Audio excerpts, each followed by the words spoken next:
నమస్తే అన్న, అందరికీ నమస్కారం. కువైట్లో ఉన్న మన భారతీయులకు ముఖ్య గమనిక, మనమైతే దేశంలో ఉన్నాము. ప్రస్తుతం ఇక్కడ పరిస్థితులు అంతంత మాత్రంగానే ఉన్న విషయం అందరికీ తెలిసిందే. ఇటీవల కాలంలో కొంతమంది భారతీయులు ఎవరైతే ఉన్నారో వాళ్ళ యొక్క మొబైల్స్ అయితే పని చేయడం లేదనమాట. అలాగే ఇంటి దగ్గర ఇండియాలో ఉన్నవారు ఎవరైతే ఉన్నారో చాలా మంది అయితే నన్ను సంప్రదించడం జరిగింది. అలాగే మా భార్య కువైట్లో ఉంది, మా అమ్మ కువైట్లో ఉంది, మా నాన్న కువైట్లో ఉన్నాడు, మా అన్న కువైట్లో ఉన్నారు. వారి యొక్క సెల్లులు పని చేయడం లేదు. అలాగే 3 రోజుల క్రితం వరకు పనిచేసిన సెల్లులు ఎందుకు పని చేయకుండా పోయాయని చెప్పేసి వాళ్ళైతే ఆందోళన చెందుతూ ఉన్నారనమాట. కాబట్టి కువైట్ మరియు గల్ఫ్ దేశాలలో నివసిస్తూ ఉన్న మన భారతీయులు ఎవరైతే ఉన్నారో మీ యొక్క మొబైల్ ఏదైనా పాడైనా సరే కానీ, లేకపోతే మీరు ఎక్కడికైనా వెళ్ళేటప్పుడు దయచేసి ఇండియాలో ఉన్న కుటుంబాలకు ఒకసారి సమాచారం ఇవ్వండి.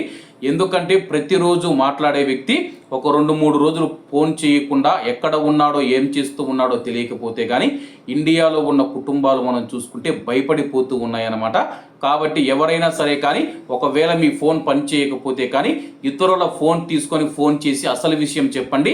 ఇళ్లలో పనిచేసే మహిళలైనా సరే, డ్రైవర్ అన్నలైనా సరే, బయట పనిచేసేవారు ఎవరైతే ఉన్నారో దయచేసి మేము మా మొబైల్ ఫోన్ చెడిపోయింది, రిపేర్కి ఇచ్చాము, లేకపోతే మీరు ఎందుకు ఫోన్ చేయలేకపోతూ ఉన్నారో దయచేసి మీ ఇంట్లో ఉన్న మామ కానీ బాబా కానీ వాళ్ళకు తెలిపి ఆ యొక్క ఫోన్ అయితే మీరు చేయండి అన్న.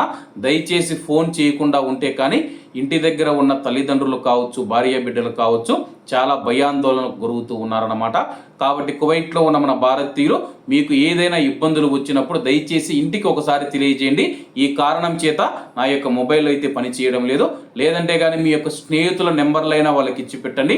ఒకవేళ మీ యొక్క నెంబర్ పని చేయకపోయినా కానీ మీ చుట్టుపక్కల ఉన్న స్నేహితులకు నెంబర్లు ఇస్తే కానీ వాళ్ళైనా మీకు సమాచారం అందిస్తారన్నమాట. కాబట్టి ఇటువంటి విషయాలను తేలిగ్గా తీసుకోకూడదని కోరుకుంటూ అందరూ బాగుండాలి, అందులో మనం ఉండాలి. అందరికీ నమస్తే అన్న, జై హింద్.